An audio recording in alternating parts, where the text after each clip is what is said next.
I have a much better understanding of the sexual part of me and how vital that is for me as a whole person. And also understanding that when I can step into sexuality with vulnerability rather than obligation, then I'm willing to Yes. engage at a completely different level than if I'm just engaging out of obligation or duty. Welcome to the Get Your Marriage On podcast. I'm your host, Dan Purcell, a Christian marriage and intimacy expert and coach. I'm on a mission to help couples have the best sex and most emotionally intimate marriages possible. Our episodes cover topics you've always wondered about and are packed with practical advice designed to help you take your marriage to the next level. It's hard to believe that my wife and I started this work 8 years ago. At that time, we were 13 years into a happy marriage, but something was missing. We just didn't quite know what it was. And that's when a friend opened up to me about his sex life and taught me about how a healthy, vibrant sexual relationship permeates not only the marriage relationship, but adds texture, color, and life to all other aspects of life too. As we focused on enhancing our sexual intimacy as a couple, what my friend told me was absolutely right, and we've been on a mission to share this message ever since. And that's why I'm excited to tell you about today's guest. She's learned something similar. She calls it being a well-sexed woman, in that she's found how a connecting and vibrant sex life gives more creativity and life in everyday living. You'll get to hear Tanya's story of a failed marriage, the valuable lessons she learned immediately afterwards, and the new marriage that she's created. You'll learn about the importance of emotional safety and connection, as well as some of her tips to living well in a happy marriage. This month, we're asking our podcast listeners to join in our Get It On-a-thon. This is our first annual Get It On-a-thon fundraiser, and this is just for 1 month. We ask you that if you want to, every time you and your spouse get it on, consider donating, say, $1 to help another couple struggling with infertility. Let's help a worthy couple have a baby by next year Christmas. Speaking of Christmas, why not ditch the stuff that accumulates and instead invest in experiences that will pay dividends and expand your relationship? Why not attend our upcoming couples retreat in March 2025? It will be the only in-person retreat we plan to do next year, and it's perfect for couples who are in an otherwise happy marriage but wish things were better in the intimacy department. The retreat is also romantic, it's fun, it's relaxing, it's in a beautiful setting, and details are all on our website at getyourmarriageon.com. You should also know that we have our official Get Your Marriage On program, where you can work with me and my team in a coaching setting to help you overcome the specific challenges with intimacy in your marriage. Take a look at the program page on getyourmarriage.com's website, and also check out the testimonials on the results page as well. Tanya, welcome to the Get Your Marriage On Thank you. podcast. I met you just a few weekends ago. We were at a retreat together, and you had this incredible story, and I just had to have you on my podcast. Now, tell me, what's your current marriage like? Oh gosh, it's it's a miracle. It is it's sweeter than I could have ever imagined a marriage being, especially after my previous marriage. My husband and I have been married for 2.5 years, and it is a beautiful, amazing place with a lot of clear communication. We have a lot of tools that we use that help us to really understand one another and talk about all the things in beautiful, respectful ways. And sexually, it's like nothing I've ever experienced before. And I'm 56. Great. And this is second marriage for both of you. Absolutely. Yep. And you're jokingly telling me between the two of you have 53 years of horrible, bad sex. Pretty bad, pretty Or bad whatever. marriage and not a lot of good sex Uh-huh. in there for either one of us. Yeah. Right. Yeah, yeah. Well, rewind me back. Tell me about your first marriage and the lessons you've learned from that. All right. So I personally was married for 24 years, and it was pretty hard from the get go for both of us. And I think neither of Mhm. us really had a lot of tools to understand how to create a healthy, safe space for each other emotionally. And and so Mhm. that's a huge part of what we struggled with. And sexually, it was always kind of difficult as well. It was one of those spaces where I grew up with a lot of the purity culture ideas of what I needed to be as a woman, that I needed to be very tight, very strict, very, very vanilla in how I lived my life, and knowing that I needed to be desirable, but I wasn't supposed to desire, right? That me having huge sexual desires was not a thing, and yet I wasn't freaked out by sex when we got married. It was something that I actually was looking forward to. Um, Mhm. but it would just never really became a super safe space for me in my previous marriage, and so it did become a place of contention in my previous marriage, and as the years went on and we just continued to struggle in every aspect of our marriage, I just could Mhm. not figure it out, and it was so difficult for me to just go, "I don't get this. He's a good person. I'm a good person. Why can't we figure this out? Why are we always at odds? Why can't he make me happy?" Like, I Mhm. just could never really understand what was going on, and eventually, after a lot of drama, a lot of difficult decision of my life kinda stuff, we ended up getting divorced after 24 Mhm. years. I bet that was really It hard. was it was really hard, and, I mean, divorce comes with all of its own stuff as well, but for sure, very Mhm. difficult in all the questions that I asked about myself, wondering, "Am I lovable? And can I Mhm. love? Am I even capable of loving the way that a person needs to be loved?" So a lot of doubts about my love ability and my lovability, just didn't Mhm. really understand that. A lot of a lot of fear of, the culture that I grew up in, and am I gonna be accepted as a divorced person? And what does it mean that I now have this subtitle by my name of divorcee? And how does that work? And what does it mean about me that I couldn't make a marriage be successful? And um, yeah, a divorce comes with a lot of baggage that we don't always anticipate if you've never been in a place of anticipating divorce. Yeah, yeah. I can just only imagine how lost you must have felt during that time. Yeah, it was really challenging, and I think part of the loss for me was also that when I first got divorced, I was very, very much in a blame space. Very much in Mhm. the place where I could only see where he had caused all the issues, and it was all him because of this and this and this and this reason. And it took me a while Mhm. to start realizing the role that I played in the dysfunction of the marriage, and I think that that's when healing can really start to take place after a marriage is after a divorce, is when we start to realize our own role in the dysfunction and start to clean that up for us, because then we can show up differently in the next round if we choose to have a next round. Mhm. So, So tell me, during this time of deep self-reflection and self-examination, who were the main influences that kinda helped you build a new version of who you are oh, today? such a good question. I think the first one, I had a friend about 9 months after my divorce who said something to me about Brené Brown, and she thought that I would really enjoy Brené Brown, and I was like, "Okay, well, I don't really have shame issues, but I'll jump on board, right, and I'll take a look at it." I got Uh-huh. a presentation that she had done, called The Power of Vulnerability. It's a 5-hour presentation that she gave, and I checked it out from the Mhm. library, CDs in my car, and started listening, and I was blown away as she started talking about Mhm. vulnerability, and to be honest, that was never a term that I had ever associated with marriage before. Um, Uh-huh. and so I was like, "Whoa, vulnerability, like, what is this?" And I started to realize how I did not show up with any of that in my previous marriage. I did not understand the concepts of intimacy, like the kind of emotional intimacy that we wanted. I know that I used to tell my ex-husband, I would say, "I just want us to be best friends," and that's about the extent of what I understood about intimacy. And Mhm.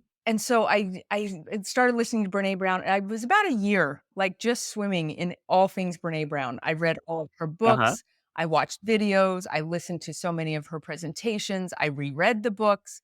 I just really dug into that and started to learn a lot about boundaries, a lot about vulnerability, a lot about, really knowing myself at a deeper level so that I could be a different person. And so she was my first big aha into really understanding what a lot of my dysfunctionalities were that I took into my marriage. And then I continued to do some work. I found some Byron Katie, who talks about loving what is, and I read that book and I Uh-huh. was like, "Whoa," right? Like I can really shift the way that I think, and then I found, the life coach school in Brooke Castillo, and she teaches something called the thought model, and I started Mhm. to understand the power of my thoughts and how all of that fit in with things, and then I got certified through Brooks School Uh-huh. and really started digging into this work. I was still single at the time, and but really starting to put pieces together as to what could make healthy relationships. And I started to make some shifts with my own children. Um, started to show up differently in how I related with all the relationships in my life. And I didn't date very much at all for a large part of the years that I was at 3 years I dated somebody for 6 months and then I didn't date again for almost another 2 years. And so about 5 years I decided it was time to start dating again. I felt like I had enough tools that I could come into it. And I was listening to at the time actually a conversation between Brooke Castillo and another lady named April Franks, and they were talking about women in business and how to step into our femininity and how to really create the power and strength that we have as women to do great things. Um, Mhm. and so I was listening to that, and April Franks said she was talking about something, and she says, "Well, you know," she says, "if a woman is well rested, if she's well fed, and if she's well sexed, and I just have to say, at that moment, my brain went, "Screech! What? Well sexed?" And I was Uh-huh. I don't know, I don't even remember anything else that she talked about in that presentation because I was just like, "Wait a minute, well sexed? Like, what is that?" And and what does that mean? And so I really started to start looking into things and trying to figure this piece out a little bit. And there were 3 places that I really went a lot. I went to Jennifer Finlayson Fife and started listening to her. I started listening to some of your podcasts, but mostly I used your app a lot. And the learn Mm. little tab there at the bottom, I really Uh-huh. read through that a lot. And I listened to the Sex for Saints podcast with Amanda Louder, and I listened to those 3 a lot, and I started to connect with an idea of sexuality that I had never connected with before. I had always thought before I got married that sex would be fun, sex would be enjoyable, and then when it wasn't, because of a lack of understanding and knowledge from both me and my ex-husband, Mhm. it just became something that I did for him because it was something that I felt was my job and my duty, right? As many of us that were raised in the 70s and 80s as women were taught that it was just our job to keep our man happy, right? So that he doesn't go to Mhm. pornography or he doesn't find another woman or he does, that was our job and part of our job description.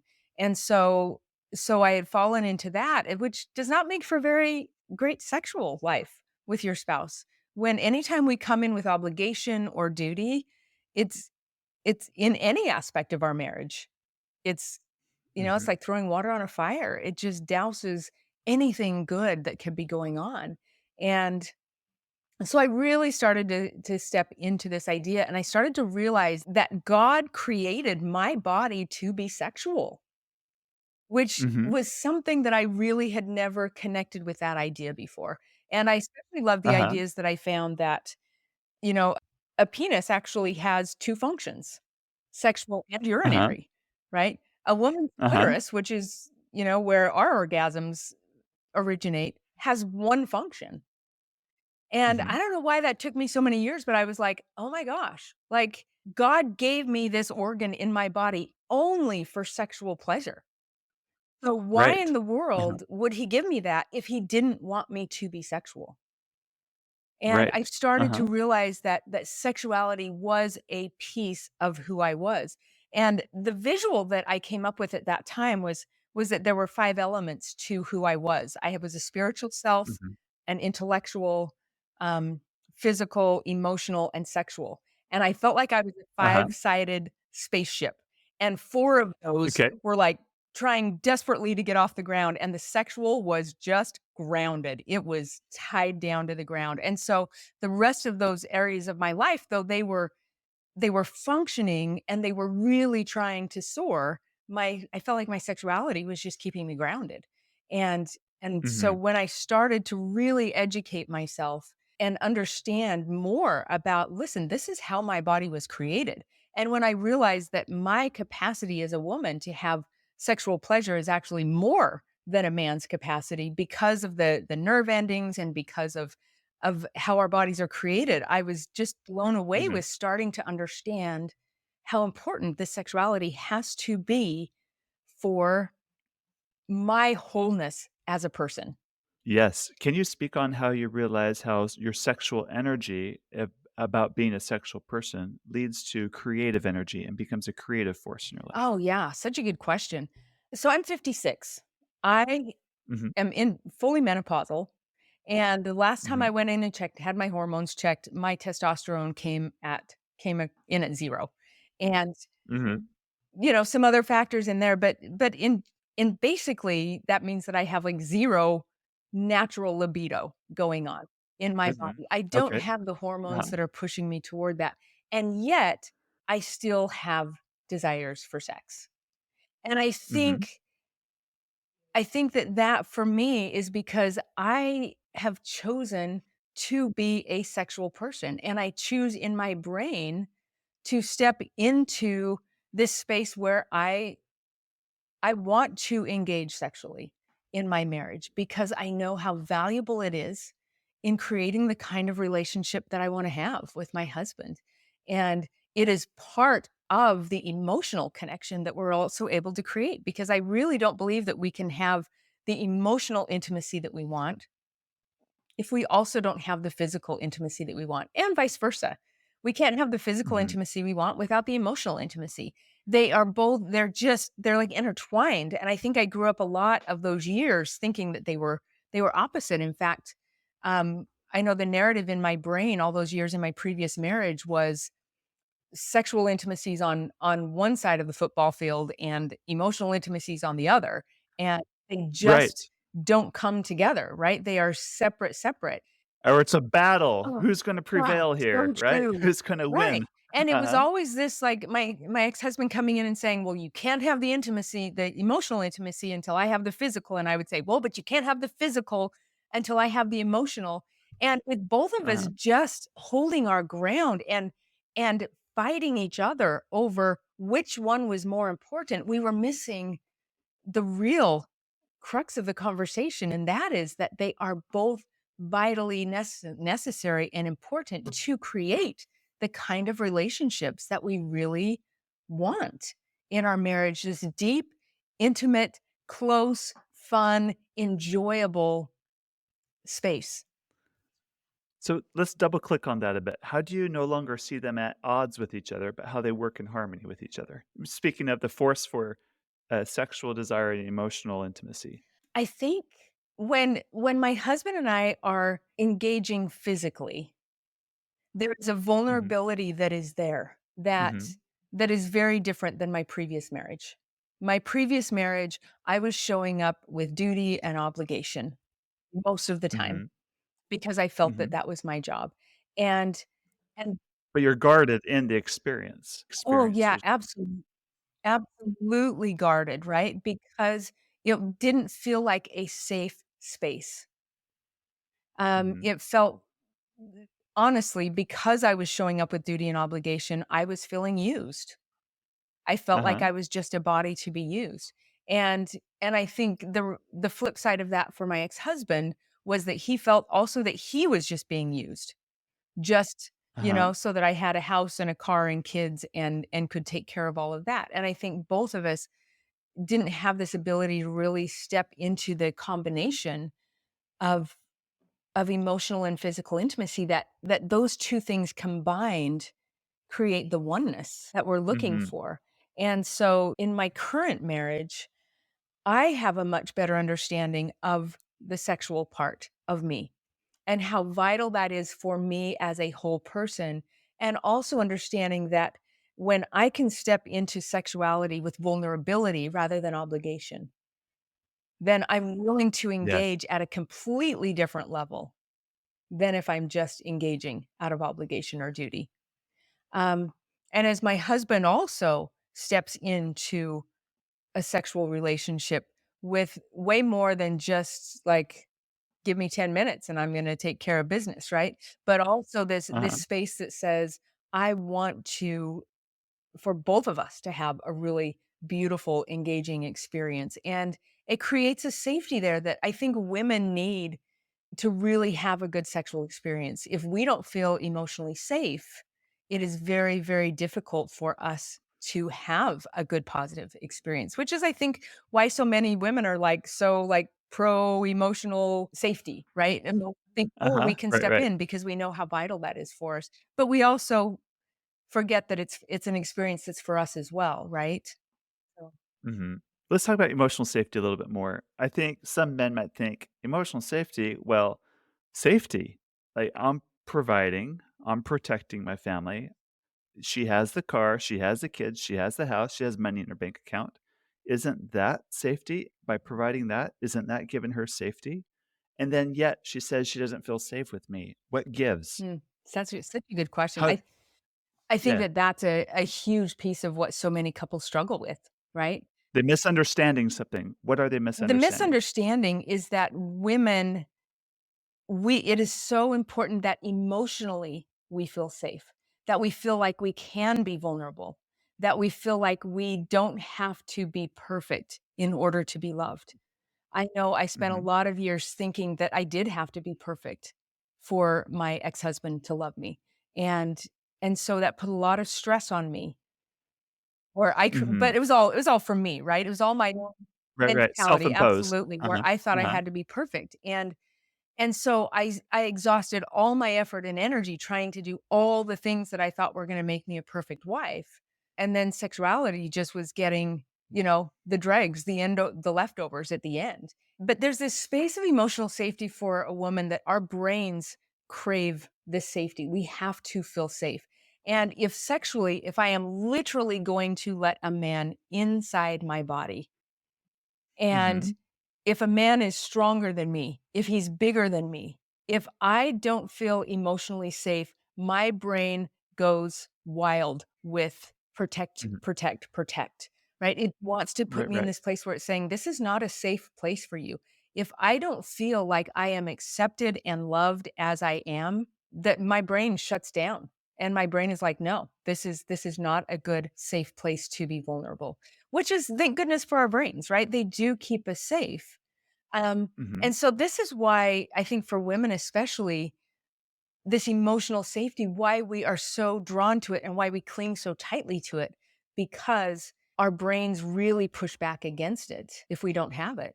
can you give me a specific example of a time you felt emotionally safe and what that looks like, just to put some more flesh to this idea? Um, yeah, with my current husband, I feel so much safer engaging in new activities that I may not have engaged in before. I know that Mhm. Because because I know that I'm not going to be teased about it. I know that I'm not it's Uh-huh, not gonna be like, "Oh, now it's time you're gonna do that." There's none of this sarcasm. There's none of this passive aggressive stuff that comes in and says, like making fun of me or doing something uh-huh, along those lines, making me feel like I'm uh-huh, not uh-huh, enough, like I'm uh-huh, not good enough. Women struggle enough in our lives with feeling like we are whole, like we have worth and value, like we're enough.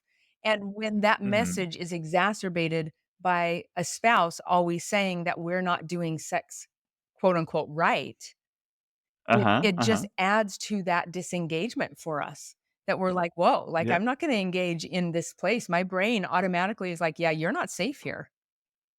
mhm, And and so for me, with my current husband, it's always safe. I have never felt like I was not enough sexually for him.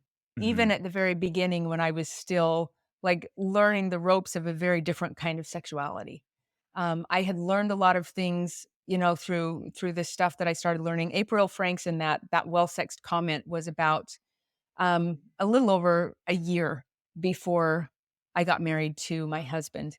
And I spent that year listening to podcasts and reading things and learning things and really figuring out that my sexuality was mine to own and that I was created mhm, to be sexual and that it was okay for me to engage in what previously I had thought were forbidden activities um, mhm, because of the tight religious upbringing that I had been exposed to as a child, and Mhm. and so learning how to step into that was something that I wanted to do, but something that I was still uncomfortable doing when I first got married to my current husband. And yet the safety that he created for me to go at my own pace, at figuring things out, in learning how to be more vocal, in asking for what I want, in learning how to give and receive in sexual ways. That was a learning curve there for me. And Mhm. it I could do that because it was always emotionally safe for me to engage in that. And it And it was okay if you messed oh, up. It was okay if things didn't go well because he's not gonna make fun of you. right. You know he's on your side, he's on your team, and, there's no, like, expectation. Right. There was there was no expectation that I should show up any different than I was. And Mhm. granted, I was showing up very different than my previous marriage in the sense that I wasn't showing up out of obligation or duty. And I had Mhm. grown a lot and understood a lot and figured out a lot of pieces in there, but it's still I had 24 years of difficult sexual experiences that I was bringing to this new marriage. And Mhm. it did take a lot of conscious engagement and awareness for me to choose to show up and go into having the difficult conversations around sex that that felt so foreign to me, that did not happen in my previous marriage. And conversations about what do I want? What do I like? Mhm. What do I not like? When, even for me as a woman, being able to say, I don't like that or that hurts was Mhm. super, super scary for me right up front.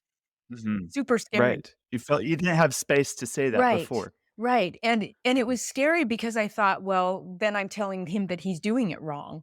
Right? And I Yeah. and that was all part of this whole sex is for him mentality that I Mhm. had, that I didn't feel like Mhm. I could say those things before. And so learning how to really step into that in my new marriage has definitely taken a learning curve. And I would dare say that I'm still in it. Like I'm still finding new ways that I can verbalize better what I want, Mhm. what I enjoy, what I don't enjoy. And sometimes I still have this whole conversation going on in my head while we're having sex about, can I say this? Can I not say this? And and Uh-huh, he uh-huh. said I've never felt unsafe with him. And yet my Mhm. brain still goes in sometimes into this huge protective, like, I gotta be careful, right? I because Right, I right. can't upset him, which has nothing to Uh-huh. do with him at all. It has everything to do with Well, me for sure. and that's give yourself some grace here. You've had 50 years of that chatter in your head, Yeah. so Yeah. it takes time to break those For habits. sure. For sure. And I Mhm. and I get that, and I absolutely give myself a lot of grace, and my Mhm. sweet husband gives me a lot of grace as well. And and just creates this, we're just this is ours to figure out together space. And part of the safety is he's never said, "This is your problem, figure it out. This is yours." Mhm. He's Mhm. always said, "Listen, this is ours. Our sexual engagement is ours. It's not mine. Uh-huh. It's not my sexual experience. It's not your sexual experience. This is our sexual experience. And we're here together. We're in this together to do this." And so, me working through my previous 24 years mentality of my brain and what my brain has Mhm. learned to think and the patterned behaviors and thinking around that, obviously takes some time to unravel. And I was able to do some of that before we got married, but I've also had a lot of that to do since our marriage. But but that Right. emotional safety goes way beyond having a house and a car and food to eat. It goes into the Definitely. place where we treat each other with so much respect and so much kindness and so much gratitude that there's nothing in the relationship that makes me feel unsafe. And that's a huge part, I Mhm. think, of me being able to continue to want to show up and continue to want to push the boundaries a little bit, into Mhm. having a better sexual experience. We're talking about emotional safety, but you all of the conversation about emotional safety from the woman's Uh-huh. perspective. I wanna talk about emotional safety from the Mm. man's perspective because this gets overlooked. For example, let's say I've had a difficult day and I get the courage to be vulnerable and open enough to my wife to tell her about what I'm Mm, going through.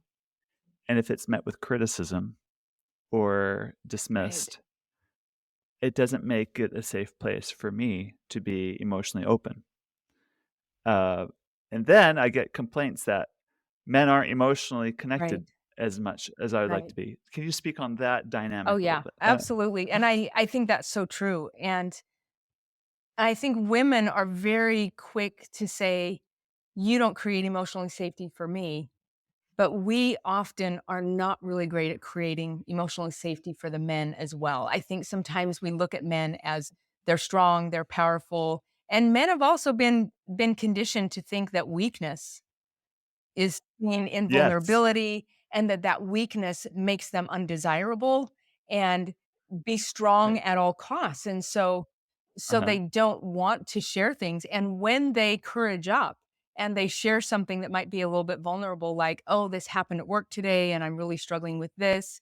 And when we as Uh-huh. women blow them off and when Uh-huh. we don't give them space to be a human who's struggling as well, when we just, because I think a lot of times women internalize that and they say, "Oh, then that Right. means I'm not doing my job," and then we get all insecure. But we have to realize that men are humans and they have all of this same stuff that we've got going on as well, maybe in different percentages. Mhm. But they Mhm. need a safe space to show up emotionally as well. And when they can Right. share something with us and we go, "Oh, sweetie, that sounds really, really tough." And we don't try to fix it. We don't try to tell them, Mhm. "It's gonna be fine. You'll figure it out." When we don't blow it off, but when we take it serious and we give them space to share that stuff and make it safe for them as well to share their Mhm. emotional struggles. Sometimes what that we're saying is inconvenient to hear. I'm thinking of a guest I had on my podcast. He really struggled with pornography use, but kept it hidden Mhm. from his Yeah. wife because he was really afraid with how his wife would respond. But it was a struggle. He was not proud of it. He was really ashamed of it. And then, he finally told his wife, and she Right. blew up. She right? Like, shamed him, like, "We gotta get to counseling. This is, like, grounds for divorce." Well, however she Right. reacted, I don't remember. Now it's like, "Oh, I'm not gonna tell her anything ever again." And rightfully And so, so the because his problem brain goes into protective mode, right? Like, he's not a Yes, safe uh-huh, space for me to share this stuff. right. So, the problem got deeper and deeper entrenched, more hiding, Mhm. more lying, and then she's wondering, "How come you don't open up to Right. me about things?" Right. Uh-huh. So, it cuts both ways. So I like that scene from the movie A Few Good Men. It's a Tom Cruise movie where he's like, "We just wanna know the truth," and the guy says, "You can't handle the truth." Right? Like, we gotta be able to handle the Right. truth, so to Right. speak, and that takes a lot of, Mhm. maturity, a lot of patience, and especially when it's inconvenient, we need to learn how to kinda settle down in receiving that. Yeah, Brené Brown talks about in one of her books about how after one of her presentations on vulnerability, she had a man come up to her and he was like, "Listen, my wife and daughters would rather see me die on the battlefield than admit a weakness." And Right. and that same idea that you're talking about, that as soon as a man admits a weakness, the woman freaks out and is like, "What? I'm not safe? Like you're not strong, you're not this huge person that you're supposed to be," right? Just as women Uh-huh, have these societal standards, so do men.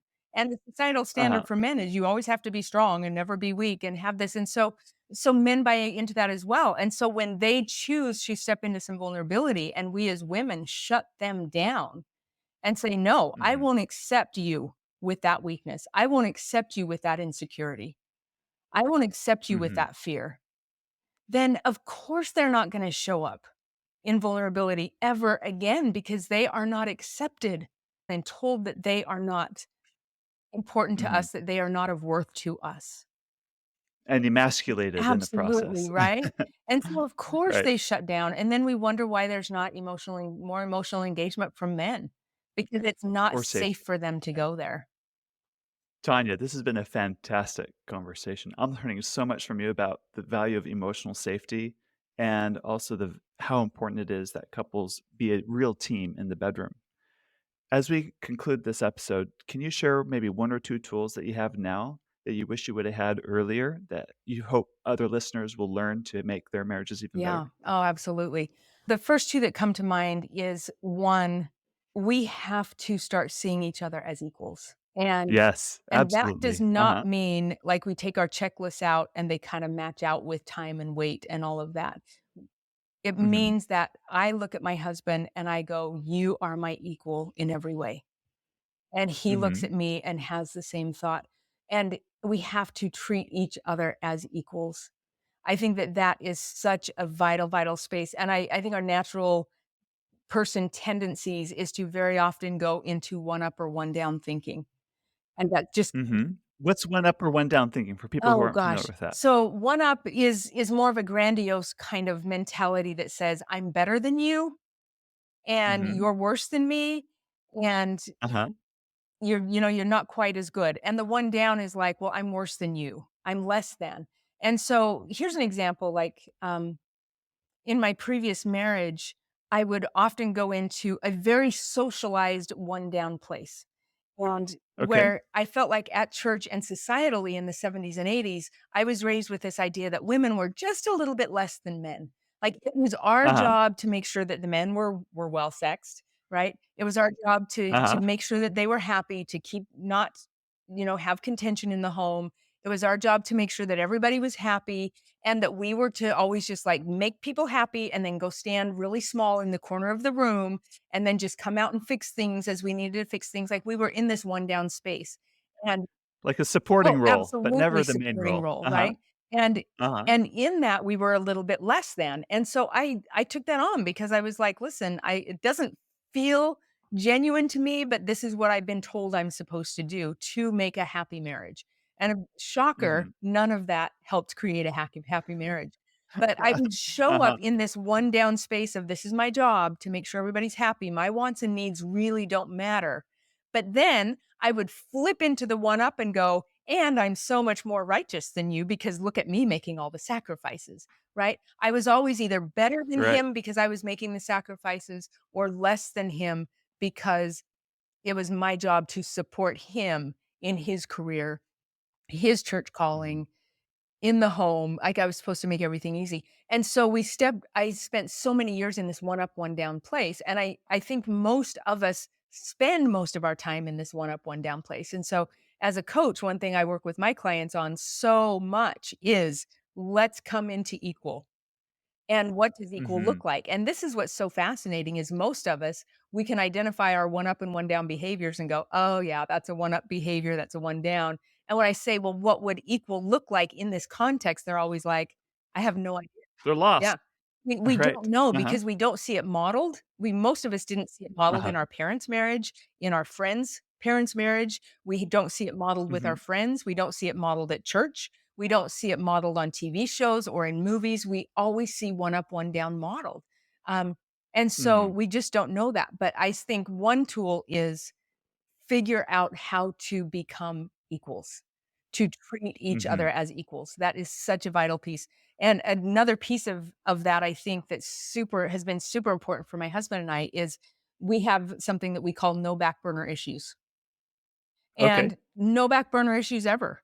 Like if there is something that is difficult for me or if he says something or does something or something in our marriage that's difficult and vice versa, right? It is brought to the Mhm. table and we talk about it. But we also have rules around how to talk about it in ways that so no blaming, no accusing, no attacking, no criticizing.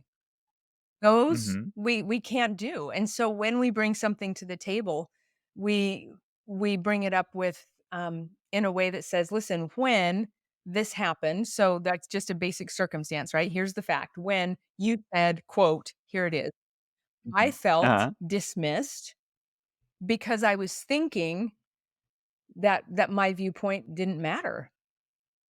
And Right. and Uh-huh. so we bring up this thing totally owning my own. And then a lot of Uh-huh. times I'll even follow that up with, I know it's my own brain. I know it's my Uh-huh. brain thinking that I don't matter and thinking that this is happening, but it's really hard for me, and I do feel very dismissed because I'm thinking that. But I would like to understand what you're thinking about this. Like, what was happening for you when that was said? And creating just this really safe space that says, "Listen, I'm not accusing, attacking, blaming, or criticizing you. I just want you to know what's going on in my head." And when I get his side of the story, very often I'm like, "Oh, that totally makes sense. Now I see my thinking more clearly, and I can see that I was off base with my thinking." Or he can see my thinking and he can go, "Oh, you know what? That's kind of true." So, like, there was one time that about a year and a half ago, I had an ACL repaired. And so my Uh-huh. husband was like having to do all the things, right? Because I couldn't get out of bed for Uh-huh. 4 days. And on day 5, I could get downstairs and I was reaching for some napkins. And he's like, "I can get those for you." And in my brain, I'm thinking, well, you've already done too much. Like you're getting tired of having to serve me, and you're Uh-huh. Fear of being a right. burden. Uh-huh. And he was like, "Well," he's like, "But no, I don't feel like." So I told him that. I said, "Well, I just feel like I'm being a burden to you and that this is too much." And he's like, "No, that's not true. That's not true." And he immediately, like within 10 seconds, he goes, "Actually, let me circle back around on that." He's like, Uh-huh. "Actually, this has been really hard for me. And it has Uh-huh. taken up a lot of time that I'm not used to doing. But that also doesn't mean that I'm not happy to do it." And Mhm. so he could have very That's more right, honest. like the Uh-huh. gaslighting that initially happened, this, "No, this is fine, like, I got it, I'm strong, I'm not weak, I can do all the things." His initial Uh-huh. response was a little was like gaslighting, right? It was telling me that what I was perceiving was false. But when he Yes. caught Uh-huh. that, immediately he came back around and he was like, "No, you know what? Let me try that again. You are absolutely right that I have been feeling like it's a lot, and I'm doing a lot, and I am feeling some stress about having to pick up all this extra stuff, and I'm happy to do it." And so That is so so this good. space where no back burner issues.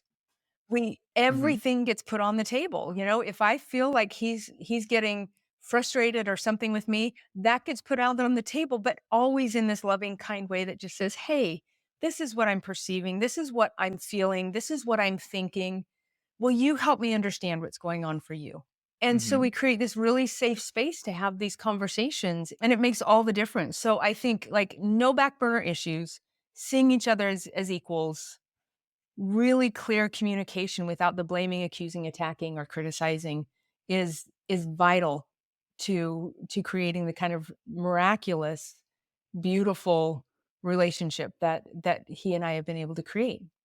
Tanya, this has been fantastic. You're just full of so much wisdom. Where can people go to learn more about you and what Oh you do? gosh, I have a podcast called Intentional Living Uh-huh. with Tanya Hale, and I talk about all of these tools that I use. I work a lot with people in miserable marriages, people who are Mhm. struggling. I work a lot with people who are trying to decide whether to get divorced, Mhm. or, in the middle or after divorce, and in picking up the pieces. Or people a lot of times come and they're like, "Well, we don't want to get divorced, but gosh darn it, we don't know how to clean this up." And we work a lot on creating equal relationships, showing up equal, being the kind of person that you really want to be. So I have my podcast, I have a website, tanyahill.com, that people can find me at. And I'm also on Instagram and Facebook under Tanya Hale LDS Life Coaching. And yeah, I love this work that I do. I work with couples, I work with singles, and just brilliant work. It's made a huge difference in my life, and I get to see some amazing, miraculous things in my clients as well. So That's so good. Very good. Well, thank thank you. you. It's been a pleasure to be here and to share some of what I've figured out regarding my sexuality and how that works for me. Thank you for listening to this episode. Please share it, along with our apps Intimately Us and Just Between Us, with your married friends. I promise they will thank you for life. If you want a more meaningful sexual and intimate connection in your marriage, I invite you to check out my Get Your Marriage On program. Over 100 couples have said this program packs tremendous value and has helped their intimacy grow to the next level. Now, go get your marriage on.